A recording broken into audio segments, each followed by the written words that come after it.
Hello everyone, my name is Scott Fickner and I'm the manager of Precision Agri-Labs.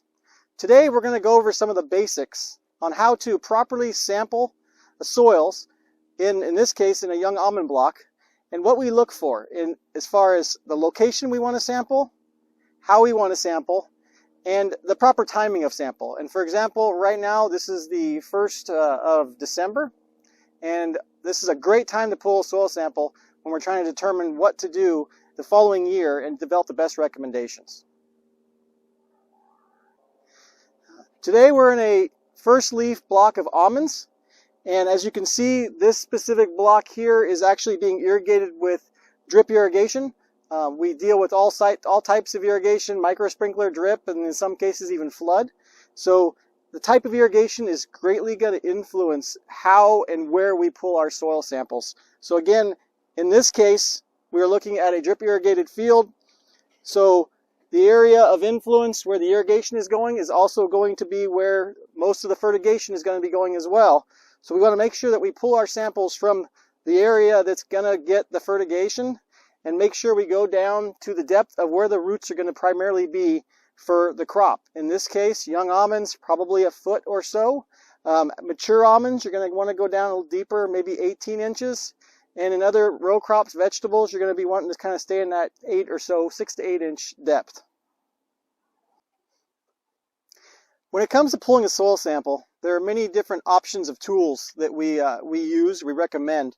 The tool that we most prefer in our operation is what we call a soil auger, because of the size of the sample we're able to pull, and it gives us a little bit better view of what's going on below ground. We can more effectively see roots and any other material in the area that we're trying to pull the samples from. Additionally, you'll see a lot of locations like to use the old traditional soil cores. They're great in some crops, but in our case, we definitely like to stick with the larger auger type because we can see a lot more of what's going on in the soil. And in some cases, we even look at using a trowel or a soil shovel, because it really helps us, again, see what's going on in that soil profile. And so we're going to quickly pull a sample here to just kind of give you an idea of what we do and the methods of how we do this. First and foremost, I want to remove the upper portion of the soil. I usually kick it off with my boot, because you can get some residual materials that can contaminate your sample. Once you've removed that inch or two of soil, we then pick a spot that seems to be where the irrigation is running and where we think there's going to be roots growing. And it will auger into the soil. And as I said previously, I like to go about a foot. So I'll start by digging down several inches, again removing that portion of the soil.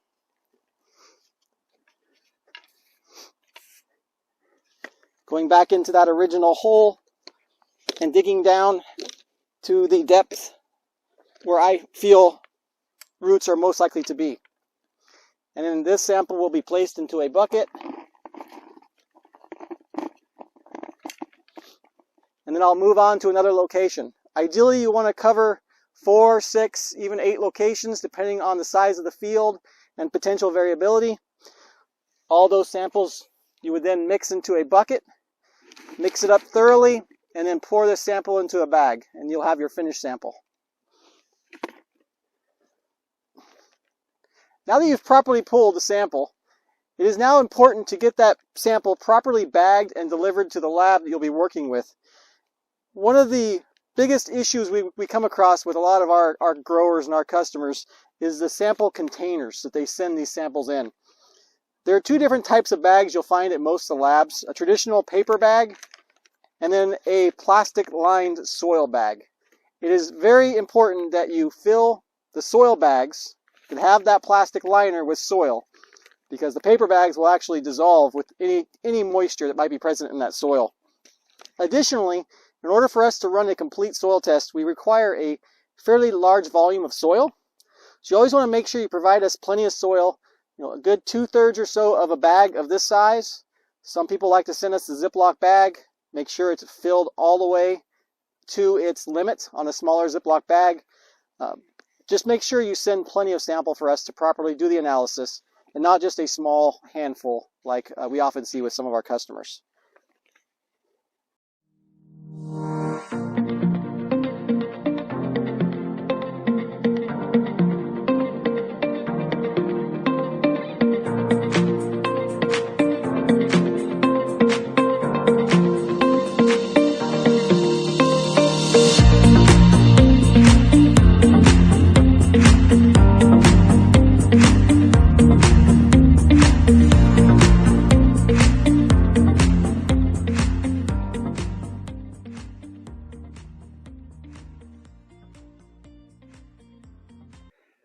Hi, I'm Richard Mead, digital agronomist for Nutrient Ag Solutions, and I'm here to tell you where in the field to sample based on spatial variability.